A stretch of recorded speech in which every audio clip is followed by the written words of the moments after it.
ओम नमः शिवाय। प्रिय भक्तजनों, आज मैं आपको भगवान शिव जी की एक कथा का श्रवण करा रही हूँ, जिसके माध्यम से आप जानेंगे मनुष्य अपने दुख और दरिद्रता से कैसे मुक्ति पा सकते हैं।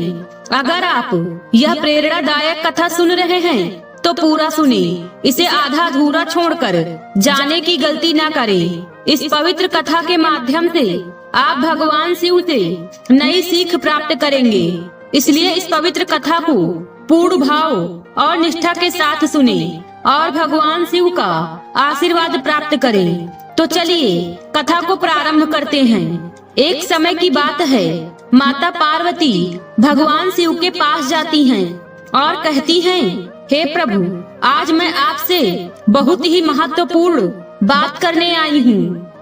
हे स्वामी, मैं जानना चाहती हूँ कि यदि कोई मनुष्य अपने अपने दुखों से और दरिद्रता से मुक्ति पाना चाहता हो तो उसे कौन से नियम का पालन करना चाहिए। माता पार्वती की बात सुनकर भगवान शिव कहते हैं, हे देवी पार्वती, मैं आपके इस प्रश्न का उत्तर आपको अवश्य दूंगा, परंतु अपने प्रश्न का उत्तर जानने हेतु आपको मेरे द्वारा सुनाई एक कथा को ध्यान पूर्वक सुनना होगा। तब माता पार्वती कहती हैं, हे स्वामी, मैं इस कथा को ध्यान पूर्वक अवश्य सुनूंगी। तब भगवान शिव कहते हैं, हे देवी, एक समय की बात है, एक राज्य में वासुदेव नाम का सेठ रहता था। वह बहुत ही धनी व्यक्ति था। वासुदेव बहुत सारी वस्तुओं का व्यापार करता था। उसका व्यापार बहुत दूर दूर तक फैला हुआ था। हर जगह वासुदेव ने अपना नाम बना लिया था। लोग वासुदेव को बहुत ही अच्छा और सच्चा व्यक्ति समझते थे। वासुदेव अपने व्यापार के प्रति बहुत सच्चा था, परंतु धीरे धीरे जब वासुदेव बहुत बड़ा धनी व्यक्ति बन गया तो उसे अपने धन का अहंकार होने लगा। उसने भगवान का नाम जपना बंद कर दिया। उसने अपने व्यापार में हेरा फेरी करनी शुरू कर दी थी। उसने व्यापार को आगे बढ़ाने के लिए अपने सामान में मिलावट करनी शुरू कर दी। वह लोगों को ज्यादा दाम बताकर उन्हें घटिया सामान बेच दिया करता था। वासुदेव अपने कर्मचारी को उनकी मेहनत का धन भी नहीं दिया करता था। उनकी मेहनत का पैसा वह चुरा लिया करता था। वासुदेव ने अपने जीवन में बहुत ही झूठ बोलना शुरू कर दिया था। वह दूसरों को ठग के अपने व्यापार का मुनाफा किया करता था।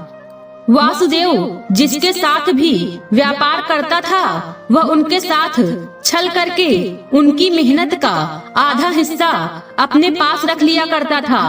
वासुदेव के घर के लोग उसकी ऐसी हरकतों से तंग आ चुके थे। वासुदेव अपने परिवार के लोगों के साथ बुरी तरह व्यवहार करने लगा था। वह नित्य अपने माता पिता और अपनी पत्नी पर क्रोधित होता था।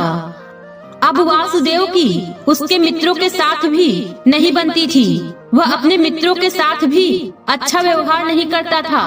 एक दिन वासुदेव की माता ने वासुदेव से कहा, बेटा वासुदेव, तुम जो भी यह कर रहे हो वह गलत है। तुम दूसरों की कमाई का धन खा के कभी सुखी नहीं रह सकते। तुमने यह सारा धन झूठ बोल के या दूसरों को ठग करके कमाया है। इतना सारा धन कमा के भी तुम्हें संतोष नहीं है। तुम और धन कमाने के पीछे क्यों पड़े हो। तब वासुदेव अपनी माता से कहता है, ए बुढ़िया, मुझे ज्यादा ज्ञान मत दे। यदि तुझे मेरे कमाए हुए पैसे से इतनी ही परेशानी है तो मत किया कर मेरे पैसे का भोजन। छोड़ दे, मेरे कमाए हुए पैसे से कोई भी सामान लेना। तू और तेरा पति मुझे ज्ञान मत दिया करो। मैं अपना अच्छा बुरा भली भांति जानता हूँ। यदि तुम दोनों को बहुत परेशानी है तो निकल जाओ मेरे घर से। वासुदेव की ऐसी बातें सुनकर वासुदेव की माता बहुत दुखी हुई। वासुदेव की माता अपने पति के साथ अपने बेटे का घर त्याग कर चली गई। अपने माता पिता को घर से निकालने के बाद भी वासुदेव को कोई पछतावा नहीं था। एक दिन वासुदेव की पत्नी ने अपने पति को समझाने की बहुत कोशिश की, परंतु वासुदेव ने अपनी पत्नी की एक न सुनी। और अपनी पत्नी से बोला, यदि तुझे मेरे साथ रहना है तो रहे, वरना निकल जा मेरे घर से। मैं तेरे से भी सुंदर स्त्री के साथ विवाह करके अपनी पत्नी बना लूंगा। अपने पति की बातें सुनकर वासुदेव की पत्नी भी उस घर को त्याग के चली गई। वासुदेव को अपने परिवार से बिछड़ने का कोई दुख नहीं था। वह अपने धन के लालच में डूब गया था। धीरे धीरे वासुदेव नित्य जुआ खेलता, शराब आदि का सेवन किया करता था। वह नित्य वैश्याओं के घर जाने लगा और अपना सारा धन वहीं खर्च करने लगा। धीरे धीरे वासुदेव को अपने व्यापार में नुकसान होने लगा था। अब वह पहले जैसे कमाई नहीं कर पा रहा था। वासुदेव ने भगवान का नाम जपना बंद कर दिया था।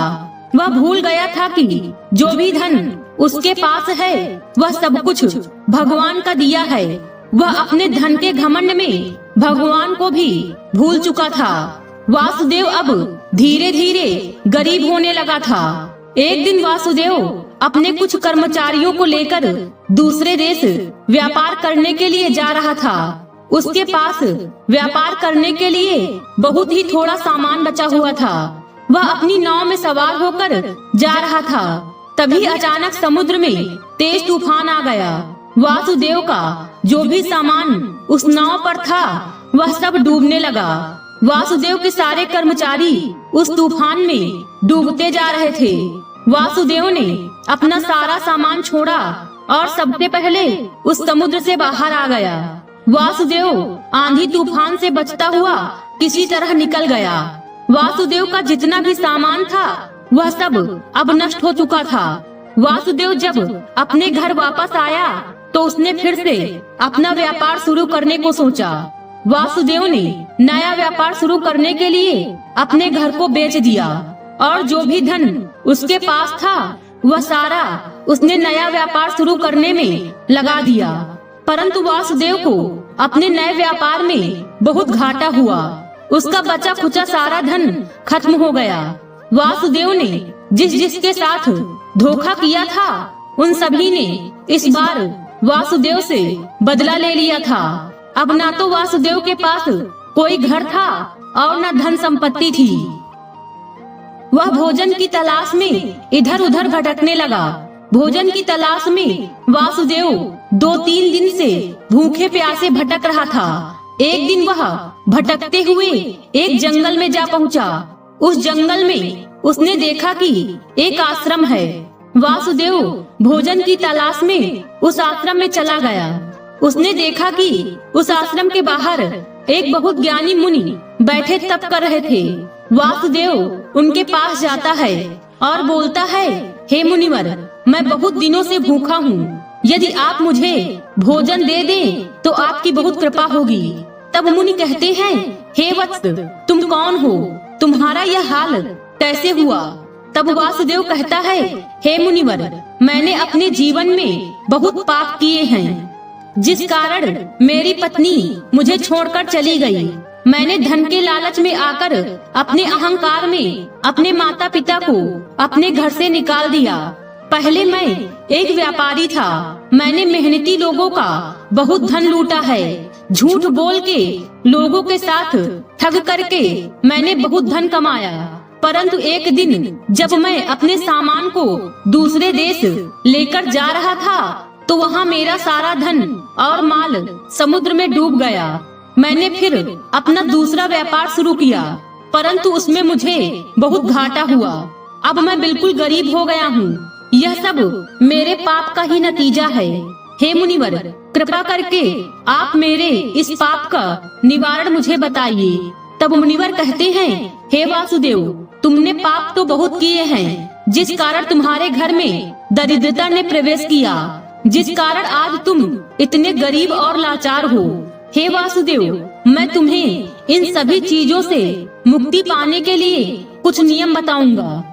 मेरे बताए गए नियम का यदि तुमने सही प्रकार से पालन किया तो तुम्हें तुम्हारा पहले वाला व्यापार प्राप्त हो जाएगा। तुम्हारे घर में लक्ष्मी का वास रहेगा। तब वासुदेव कहता है, हे मुनिवर, आप मुझे बताएं, अपने घर से दरिद्रता को दूर करने के लिए मुझे कौन से नियमों का पालन करना पड़ेगा। तब मुनिवर कहते हैं, हे वासुदेव, मेरी बातों को ध्यान पूर्वक सुनो। मैं तुम्हें 3 नियम बताऊंगा।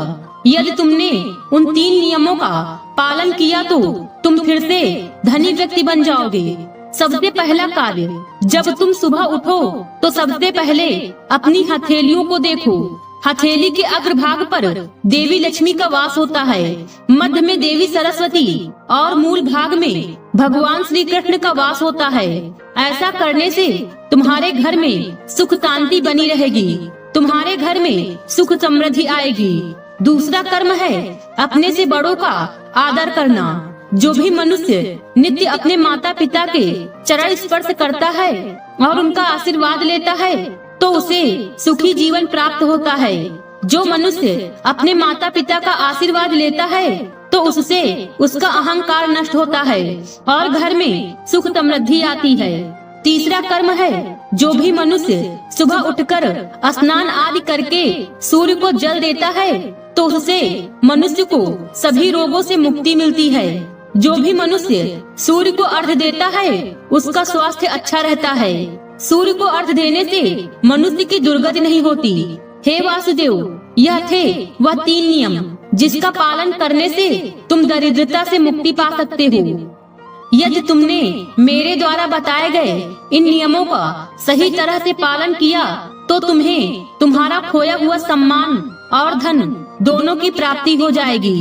तब वासुदेव कहता है, हे मुनिवर, मैं नहीं जानता मेरे माता पिता कहाँ रहते हैं। जिस दिन मैंने उन्हें घर से निकाला उसके बाद से वह मुझे कभी दिखाई नहीं दिए। वासुदेव मुनिवर को अपने माता पिता की बात बता ही रहा था कि इतने में उसके माता पिता उसी आश्रम की कुटिया से निकलते हैं। वासुदेव अपने माता पिता को देख बहुत प्रसन्न होता है। वासुदेव मुनिवर से कहता है, हे मुनिवर, मैं आपके द्वारा बताए गए नियमों का अवश्य ही पालन करूंगा। इतना कहकर वासुदेव अपने माता पिता को लेकर अपने घर वापस चला जाता है। वासुदेव ने अब मुनिवर के द्वारा बताए गए नियमों का पालन किया। वह नित्य उठकर अपनी हथेलियों को देखता और सूर्य को अर्घ्य दिया करता था। वह अब रोज अपने माता पिता का आशीर्वाद लिया करता था। वासुदेव के इन नियमों का पालन करने से उसके घर में फिर से सुख समृद्धि आने लगी थी। अपने पति के बारे में अच्छी बातें सुनकर वासुदेव की पत्नी अब वापस आ गई थी। वासुदेव ने सभी नियमों का सही तरीके से पालन करके फिर से अपना व्यापार शुरू कर लिया था। अब वह पहले की तरह ही धनी और गुणी व्यक्ति बन चुका था। भगवान शिव कहते हैं, हे देवी पार्वती, मैंने आपको आपके प्रश्न का उत्तर दे दिया है। तब देवी पार्वती कहती हैं, हे स्वामी, मैं इस कथा को सुनकर धन्य हो गई हूँ। आज की वीडियो में बस इतना ही। उम्मीद है वीडियो पसंद आई होगी।